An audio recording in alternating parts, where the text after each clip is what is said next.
2019లో జగన్ ముఖ్యమంత్రి అయ్యారు. మళ్ళీ ఇంకో స్థలంలో కొబ్బరికాయ కొట్టారు. ఎన్నికలు 6 నెలలు ఉండగా కొబ్బరికాయ కొడితే దాన్ని మోసం అంటారు. అదే ఎన్నికలు అయిపోయాక కొబ్బరికాయ కొడితే చిత్తశుద్ధి అంటారు అంటూ ఆస్కార్ డైలాగులు చెప్పారు. ఇదే జమ్మల మడుగులో పుట్టాను, పుట్టిన గడ్డ రుణం తీర్చుకుంటానని పెద్ద పెద్ద డైలాగులు చెప్పారు.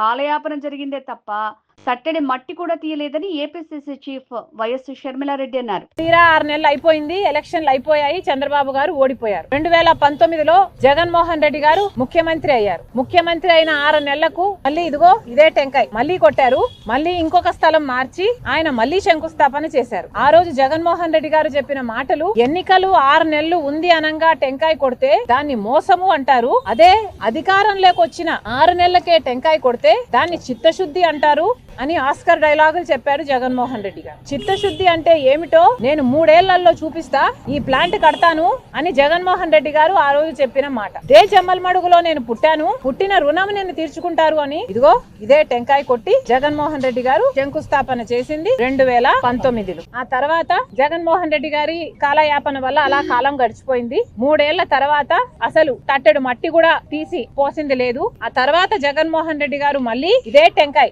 మళ్ళీ కొట్టాడు, మళ్ళీ శంకుస్థాపన చేశాడు, మళ్ళీ వేరే కంపెనీకి ప్రాజెక్ట్ ఇస్తున్నామని చెప్పాడు. అప్పుడు జగన్మోహన్ రెడ్డి గారు 3500 ఎకరాలు ఇస్తున్నాము జిందాల్ స్టీల్, JSW సజ్జన్ జిందాల్ గారి జిందాల్ స్టీల్ వాళ్ళకు ఈ ఫ్యాక్టరీని అప్పచెప్తున్నాము, 3 మిలియన్ టన్ల ఫ్యాక్టరీని వాళ్ళు కడతారు అన్నారు. ఇదే సజ్జన్ జిందాల్ గారు ఆ రోజు చెప్పిన మాట 2019లో శంకుస్థాపన 2023లో జగన్మోహన్ రెడ్డి గారు 4వసారి ఇదే టెంకాయ కొట్టి శంకుస్థాపన చేసిన రోజున సజ్జన్ జిందాల్ గారు జగన్మోహన్ రెడ్డి గారి సంబంధం నాది అయింది ఎప్పటితో, జగన్మోహన్ రెడ్డి గారు ఎప్పుడో చిన్నప్పుడే నా దగ్గరికి వచ్చి అప్రెంటిస్షిప్ చేద్దాం అనుకున్నారు అని, మా బంధం ఏనాటితో అని చెప్పుకుంటూ వచ్చారు. ఆ రోజు జనాలకు ఎవరికి అర్థం కాలేదు. జగన్మోహన్ రెడ్డి గారు అధికారంలోంచి దిగిపోయిన తర్వాత వాళ్ళ బంధం గురించి జనాలకు అర్థమైంది. కాదంబరి అనే ఆవిడ సజ్జన్ జిందాలు ఆమెకు అన్యాయం చేశారని, హెరాస్ చేస్తున్నారని ఆమె బాంబేలో కేసు పెడితే దాని గురించి జగన్మోహన్ రెడ్డి గారి సహాయం తీసుకొని ఆమెను బాంబే నుంచి అరెస్ట్ చేపించి 40 మంది పోలీసులను పంపించి అరెస్ట్ చేపించి